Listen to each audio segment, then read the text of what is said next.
We are in downtown Bratislava, and it's actually the Old Town. It's gorgeous. We just got coffee. Very cute town.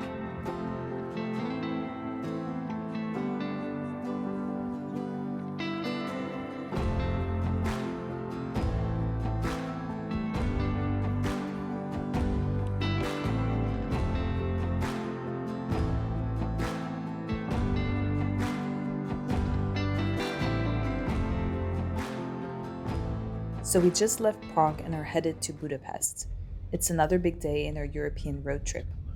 According to Google, the drive between Prague and Budapest was going to take a little more than 5 hours, and that meant we'd be passing through Slovakia just in time for a late lunch. I heard about a beautiful cafe in the middle of Bratislava that I was really excited to see, but more on that in a few minutes. First, we had to stop and buy a vignette so that we could drive in Slovakia. Since the country is on the euro, we opted to physically buy a vignette shortly after we crossed the border and we saw the official stop to purchase one. We paid €12 for the Slovakian vignette. The process was overall quick and we were back on the road in no time. By the way, they did also sell vignettes for Hungary since the countries are so close, but we already purchased ours online. When we first entered the Bratislava city limit, things got interesting. Trams were running right next to us, which was throwing Devon completely off. It was kind of hard to make out the street signs while watching for pedestrians and looking at narrow roads.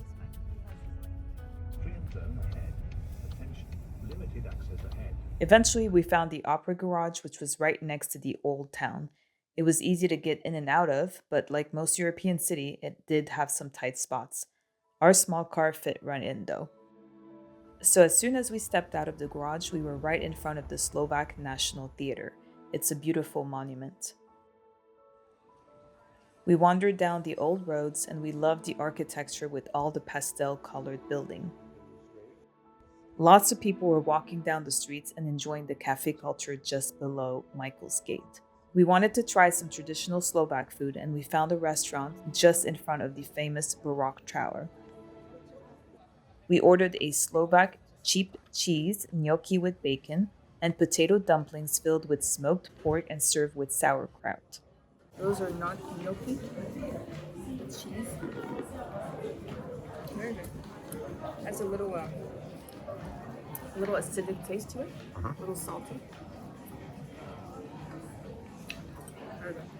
What about this one? This one looks really, really good. I love these.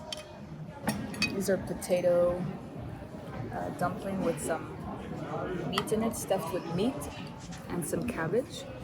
It sounds very odd, but it's really good.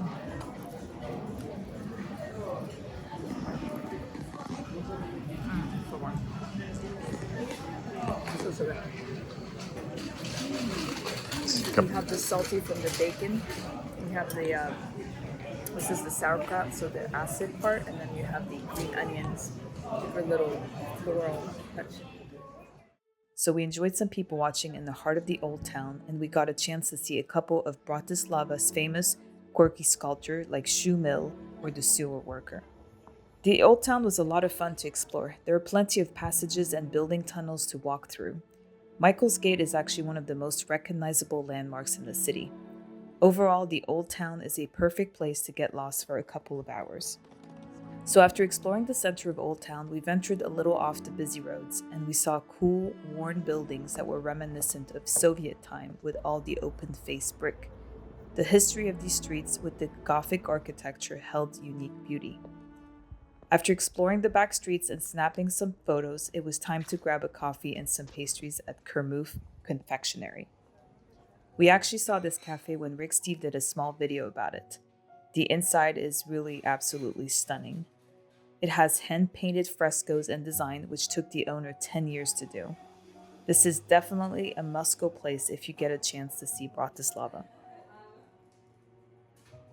The cases are filled with delicious cake with all kinds of flavor from chocolate to coconut to almond, but we ended up going for some of the golden brown walnut Bratislava rolls and the poppy seeds rolls.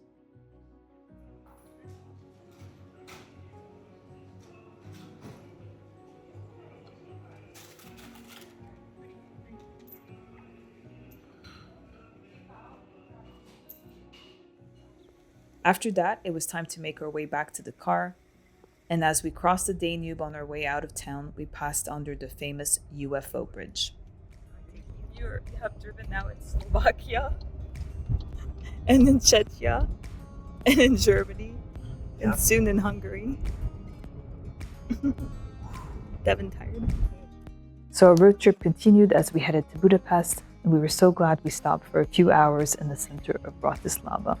We hope you enjoyed this video, and we hope you get a chance to explore next time you're in town. Thanks so much for watching.